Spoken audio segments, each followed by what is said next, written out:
Nakakahiya ang ginawa ng OFW na ito sa isang taxi driver doon sa Saudi.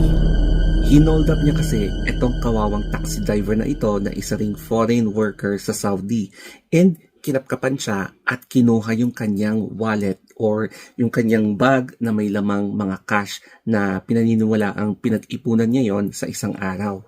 Buti na lang, no, merong CCTV na naka-record na in-install ng taxi driver na ito para sa kanyang seguridad.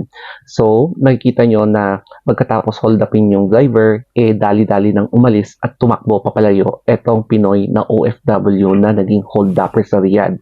So, nangyari pala itong insidenteng ito sa Riyadh.